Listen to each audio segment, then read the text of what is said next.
Tamil queen நேயர்கள் அனைவருக்கும் வணக்கம். நேர்மையான பிச்சைக்காரன். ஒரு மன்னனுக்கு ஒரு மனிதன் தனக்கு கிடைக்கும் அதிர்ஷ்டத்தை எப்படி பயன்படுத்துகிறான் என்று அறிவதற்கு ஆசைப்பட்டார்.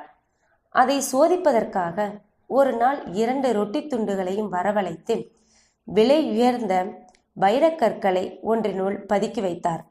பிறகு 2 ரொட்டி துண்டுகளையும் பணியாளன் ஒருவனிடம் கொடுத்து, தகுதியுள்ள கண்ணியமான மனிதன் ஒருவனுக்கு இந்த கனமான ரொட்டியையும் மற்றொரு சாதாரண ரொட்டியை ஒரு பிச்சைக்காரனுக்கும் கொடு என்று உத்தரவிட்டார். நீண்ட அடர்ந்த தாடியுடன் சாமியாரை போன்ற ஒரு நபருக்கு அந்த பணியாளன் வைரக்கற்கள் உள்ள ரொட்டியை கொடுத்தான். பிறகு மற்றொன்றை ஒரு பிச்சைக்காரனுக்கு கொடுத்தான். சாமியார் போன்ற நபர் தனக்கு கிடைத்த ரொட்டியை உற்று பார்த்து, இது சரியாக பக்குவப்படுத்தப்படாததால் கொஞ்சம் கனமாக உள்ளது என்று நினைத்து கொண்டு தன் அருகில் வந்து கொண்டிருந்த பிச்சைக்காரனிடம், எனக்கு கிடைத்த ரொட்டி கனமாக உள்ளது, எனக்கு அவ்வளவு பசி இல்லை, ஆகையால் இதை நீ எடுத்துக்கொண்டு உன்னுடையதை எனக்கு கொடு என்றான்.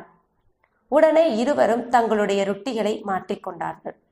உடனே அந்த சாமியாரையும் பிச்சைக்காரனையும் பின்தொடருமாறு தன் வேலையாட்களுக்கு உத்தரவிட்டார் மன்னர்.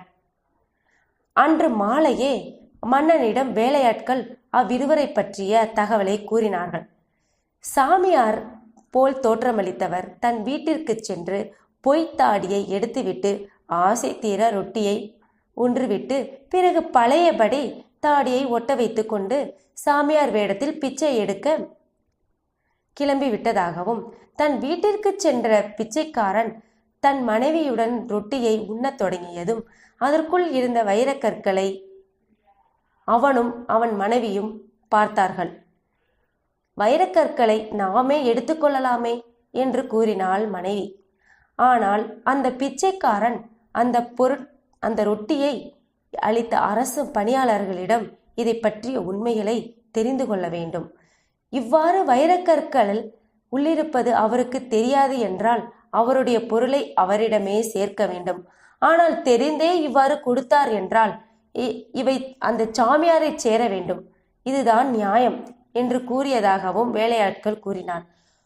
உடனே அந்த பிச்சைக்காரனை நேர்மையும் உயர்ந்த உள்ளத்தையும் அறிந்த மன்னன் கடவுளின் அருளால் வைரக்கற்கள் ஒரு போலி சாமியாரிடம் சிக்காமல் நேர்மையான ஒரு பிச்சைக்காரனை அடைந்ததை எண்ணி மகிழ்ந்த மன்னன் பிச்சைக்காரனை அரண்மனைக்கு அழைத்து அந்த வைரக்கற்களை அவனுக்கே கொடுத்து மேலும் பல பரிசுகளையும் வழங்கினார். பிச்சைக்காரரும் அதை விற்று கிடைத்த பணத்தில் வியாபாரம் செய்து சந்தோஷமாக. நேர்மையாக இருப்பவர்களுக்கு இறைவனின் அருளும் அதிர்ஷ்டமும் துணையாக இருக்கும்.